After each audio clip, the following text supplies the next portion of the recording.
بسم اللہ الرحمن الرحیم۔ السلام علیکم دوستوں، امید ہے آپ سب خیریت سے ہوں گے۔ فقیر بادشاہ کیسے بنا؟ محمد بن یوسف رحمۃ اللہ علیہ فرماتے ہیں،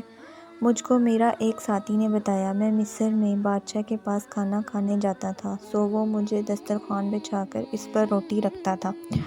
تو ہر چیز میں سے تھوڑا تھوڑا تناول کرتا تھا، پھر جب فارغ ہو جاتا تو بچا ہوا کھانا صدقہ کر دیا کرتا تھا۔ ایک دن میں نے اس کو کھانے کے شروع میں ایک موٹی سی سیڑھی پیش کی، اس نے اس کے کنارے پر انگلی ماری تو وہ پھٹ گئی، جس سے دسترخوان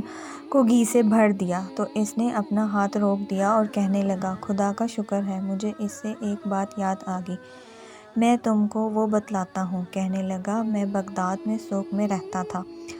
ایک دن مجھے پیسوں کی ضرورت پیش آئی، مگر میرے پاس ایک بھی پیسہ نہ تھا، مجھے بہت تھوڑے سے پیسوں کی ضرورت تھی، لیکن میرے پاس نہ کوئی کھانے کا تھا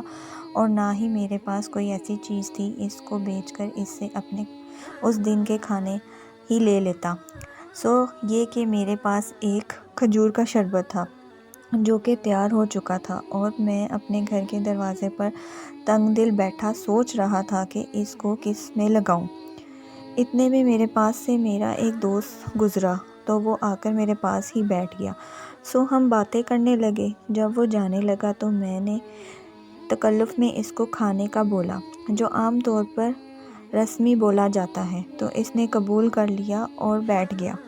میں نے تمنا کی کہ کاش میں گونگا ہی ہو جاتا تو اچھا تھا، چنانچہ اب میرے پاس اس کو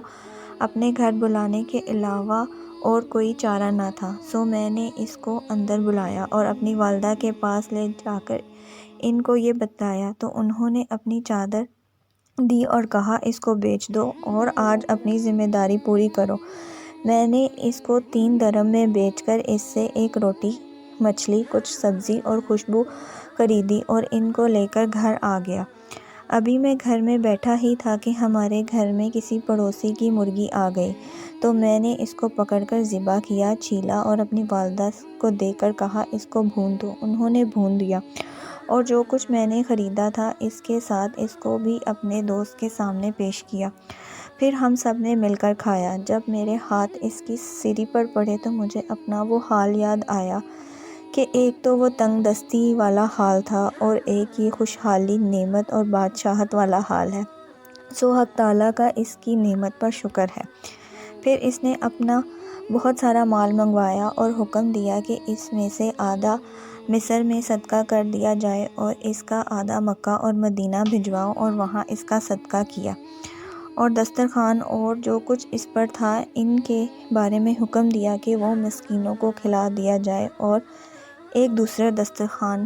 لانے کا حکم دیا۔